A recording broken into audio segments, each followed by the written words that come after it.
Great to have you here with us at noon. I'm Dustin Grove along with meteorologist Sean Ash. We want to start with the weather because we've got some dangerously cold temperatures on the way. Yeah, and we talked about this yesterday, that cloud cover would be key. We kept that blanket on the bed last night, if you will, of cloud cover. Yeah, I mean, still chilly, middle teens, but I think we're going to lose that partially tonight, probably a better chance tomorrow night, Thursday morning. So we want folks to know that. Let's get you started with today. Underneath that cloud cover, temperatures haven't budged a whole lot.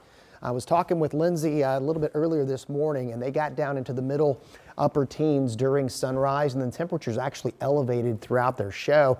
We're at 25 in Bunker Hill, 24 in Indy now. Greensburg with 25, see all that leftover snow on the ground.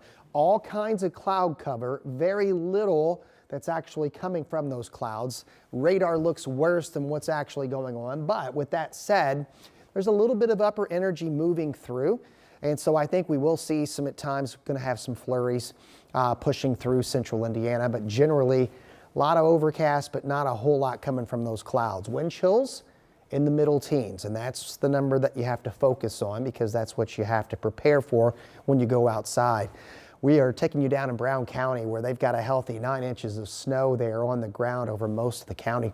24 northwesterly wind at about 10 to 15 for today. Here's a live look downtown right now, and pretty much kind of the same deal here. So for the rest of today, a lot of clouds, a few flurries, steady temperatures. We'll talk more about when we'll get those cold temps and our next chance of snow in the 7-day forecast. All right, Sean, and of course, we always want you to have the live Doppler 13 weather up on your phone, but especially for this kind of weather. So you'll be updated on these cold temperatures and more snow potentially in the forecast. You can check the interactive radar anytime, plus you can get the latest on the blogs from our team of meteorologists. It's a free download in your app store. All right, let's now give you a live look at the travel advisory map. This is from Indiana's Department of Homeland Security. Marion County is still under that greenish advisory. That means you still may run into some travel restrictions here and there because of slick conditions. If you look to the south, Johnson, Morgan, Shelby, and Rush counties are among those in that more serious orange watch level. And then a handful of counties are still in the red warning level, where the travel is still very much restricted, where people should not be on the roads. That includes closest to Indianapolis, that would be Decatur and Jennings counties, although most at this point are down in southern Indiana along the Ohio River. If you are out on the roads this afternoon, you may notice improved conditions since yesterday. That's because plows worked overnight to clear the snow for the morning commute.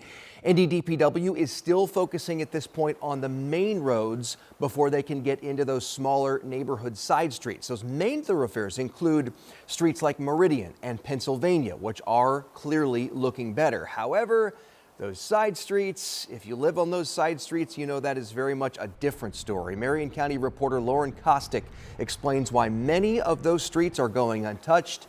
And unfortunately, the city says it's going to be some time before they see a plow.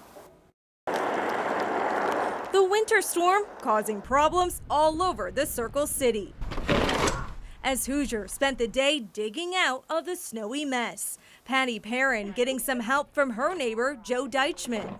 He just walked over with his shovel and said, "Hey, need some help?" I saw her out here shoveling, so I just wanted to be a good neighbor and try to help out as much as my mom would want me to. On the roads, Indy DPW is operating 24/7, sending out 70 plows every 12 hours to cover 4,000 square miles of city streets. The plan to focus on main roads and connector streets. Residential roads will come last. Our main focus right now is going to be those major arteries, those major thoroughfares.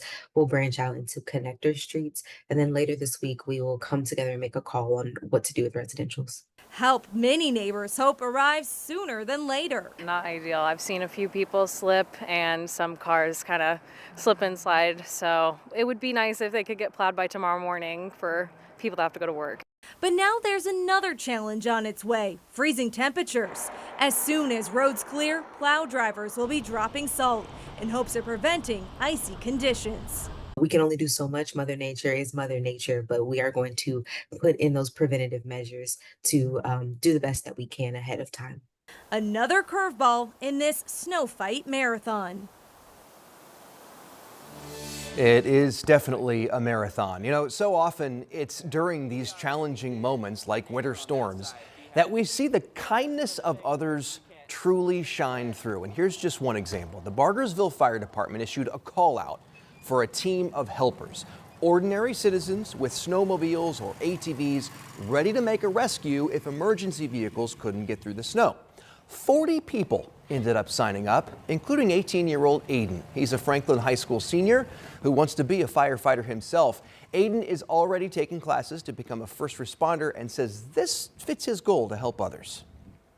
In the fire department, you are 911. You're it. You can't call anyone else other than maybe another fire department. You are the only help that these people have for certain emergencies and all kinds of stuff. And it's just one of those things. It's like I'd rather be the person helping than someone just watching. Well, thank you, Aiden, and all of the helpers out there. Thankfully, this team of rescuers wasn't needed yesterday, but certainly having dozens of people willing to help is a real testament to the community. To developing news now, and new at noon, Indiana State Police are confirming a trooper was involved in a shooting in Miami County. It happened this morning at a mobile home community on State Road 19 near U.S. Highway 24 near Peru. We've learned no officers were hurt, but one person was taken to the hospital. And as of earlier this morning, other people were still inside that mobile home where the shooting happened. We're working to learn more about this. As soon as we get additional details, of course, we'll pass those along. Back here in Indianapolis, a large warehouse fire broke out overnight on the city's east side. This happened near East 21st Street.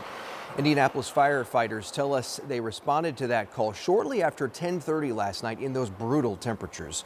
When firefighters got there, as you can see in the video here, flames were shooting from the roof at the El Palomar Auto Body Repair and Granite Customs businesses.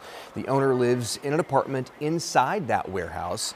Told investigators he filled an oil heater in the repair shop, and then not long after he realized something was wrong.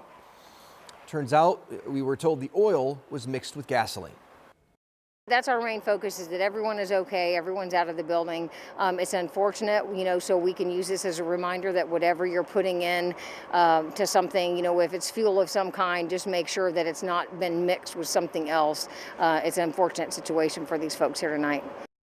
Thankfully, the owner and his two nephews made it out. They're okay. Unfortunately, a dog and some puppies were killed in that fire.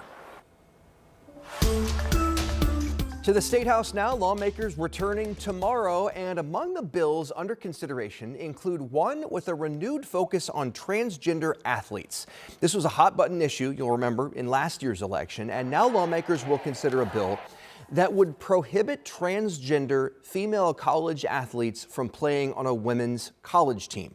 Republican Representative Michelle Davis filed the bill, which is similar to the law 2 years ago that banned transgender girls from being on girls' sports teams in kindergarten through 12th grade. Governor Holcomb vetoed the bill, but lawmakers voted to override it. Davis says the goal is to uphold fairness and integrity in college sports. Of course, one of the many bills we will be following from the State House in the coming months.